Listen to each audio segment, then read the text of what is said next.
नमस्कार. श्री स्वामी समर्थ. श्री स्वामी समर्थ महाराजांच्या कृपेने तुमच्या सर्व चांगल्या इच्छा आकांक्षा पूर्ण होत हीच महाराजांचरणी प्रार्थना. आपल्याला सगळ्यांना माहीतच आहे की 9 एप्रिल ते 15 एप्रिल श्री स्वामी समर्थ महाराजांच्या पुण्यतिथीचा सप्ताह आहे. या पुण्यतिथी सप्ताह काळामध्ये गुरुचरित्राचे पारायण बरेच जण करतात, तर आपण देखील गुरुचरित्राचे पारायण अवश्य करावे. गुरुचरित्राचे पारायण कसे करावे याचा व्हिडिओ मी या अगोदर अपलोड केला आहे, तो व्हिडिओ तुम्ही बघू शकता.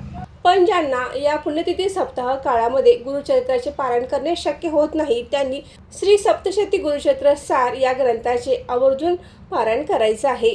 आपल्या काही संसारिक अडचणीमुळे आपण गुरुचरित्र पारायण करू शकत नाही, विशेषतः महिलांना हे शक्य होत नाही.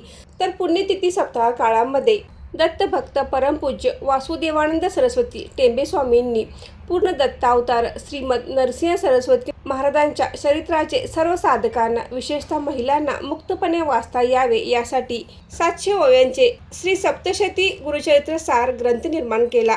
या ग्रंथाचे वाचन अवश्य करावे. ज्यांना गुरुचरित्र वाचणे शक्य नसेल त्यांनी श्री सप्तशती गुरुचरित्र सार पोथीचे पारायण अवश्य करावे. हे पारायण कसे करावे, पूजा मांडणी करावी का, नियम काय आहेत? तर सप्तशती गुरुचरित्र सार हा ग्रंथ गुरुचरित्रा इतकाच प्रभावी आहे. आपल्या इच्छा मनोकामना पूर्ण होण्यासाठी टेंबे स्वामींनी या ग्रंथाची निर्मिती केली. श्री सप्तशती गुरुचरित्र सार याची 10 पारायणे म्हणजे 10 आवर्तने केली तर त्याचेही खूपच लाभ होतात. या ग्रंथामध्ये एकूण 700 ओव्या आहेत, तर या वाचण्यासाठी आपल्याला 2 तासांचा कालावधी लागतो. आपल्या वेळेनुसार आपण या ग्रंथाचे एका दिवसामध्ये 2 पारायणे सुद्धा करू शकता, किंवा रोज ठराविक अध्याय वाचून तुम्ही 7 दिवसांचे एक पारायण सुद्धा करू शकता. जर तुम्हाला श्री स्वामी समर्थ पुण्यतिथी सप्ताह काळामध्ये 7 दिवसांचे एक पारायण करायचे असेल तर पहिल्या दिवशी 1 ते 7 अध्याय, दुसऱ्या दिवशी 8 ते 17 अध्याय, तिसऱ्या दिवशी 18 ते 27 अध्याय, चौथ्या दिवशी 28 ते 34 अध्याय, पाचव्या दिवशी 35 ते 37 अध्याय, 6व्या दिवशी 38 ते 43 अध्याय आणि 7व्या दिवशी 44 ते 51 अध्याय. अशा प्रकारे तुम्ही 7 दिवसांचे एक पारायण करू शकता.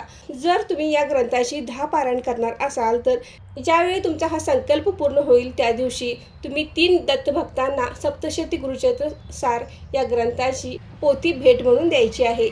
कोणत्याही धार्मिक दुकानात तुम्हाला हे सप्तशती गुरुचरित्र ग्रंथ मिळून जाईल. तुम्ही जर श्री सप्तशती गुरुचरित्र सार या ग्रंथाचे पारायण करणार असाल तर आपल्या संपूर्ण घराची स्वच्छता करणे आवश्यक आहे. ज्या दिवशी पारायण करायचे आहे त्या दिवशी सकाळी आपल्या संपूर्ण घरामध्ये गोमूत्र शिंपडायचं आहे आणि ज्या ठिकाणी आपण पूजा मांडणी करणार आहोत ती जागा गोमूत्र टाकून स्वच्छ करायची आहे. एखाद्या चौरंगावर किंवा पाटावर एक स्वच्छ वस्त्र अंतरायचं आहे. त्यावर आपण दत्त महाराजांचा फोटो किंवा मूर्ती असेल तर मूर्तीची पूजा करून घ्यायची आहे, किंवा तुमच्याकडे श्री स्वामी समर्थ महाराजांचा फोटो किंवा मूर्ती असेल तर तुम्ही त्यांचीही पूजा करू शकता. आता नियम कोणते पाळायचे आहेत, तर आपण गुरुचरित्र ग्रंथाचे पारायण करताना जे नियम पाळतो ते नियम आपल्याला श्री सप्तशती गुरुचरित्र ग्रंथाचे पारायण करताना पाळायचे आहेत. म्हणजे आपण कांदा लसूण वर्ज्य करायचं आहे, परान्न टाळायचं आहे, त्याचबरोबर ब्रह्मचर्याचे देखील पालन करायचे आहे. आपली एखादी इच्छा मनोकामना पूर्ण होण्यासाठी आपण जर हे पारायण करत असाल तर आपण संकल्पयुक्त पारायण अवश्य करावे. खूपच चांगला अनुभव आपल्याला येणार आहे. तुम्ही 7 दिवसांचे एक पारायण करू शकता, किंवा रोज एक पारायण केला तर तुमचे 7 दिवसामध्ये 7 पारायण होऊन जातील.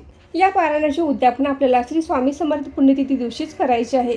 शेवटच्या दिवशी आपण राहिलेले अध्याय वाचायचे आहेत, नैवेद्य दाखवून आरती म्हणायची आहे. शक्य असेल तर एखाद्या जोडपी या दिवशी तुम्ही जेवायला बोलवू शकता. तुम्हाला कोणाला बोलवणं शक्य नसेल तर तुम्ही एखाद्या मंदिरात किंवा गरजवंतांना किंवा ब्राह्मणांना शिधादान करू शकता. अशा पद्धतीने आपण श्री स्वामी समर्थ पुण्यतिथीनिमित्त श्री सप्तशती गुरुचरित्र सार या ग्रंथाचे पारायण अवश्य करावे. खूपच चांगला अनुभव आल्याशिवाय राहत नाही.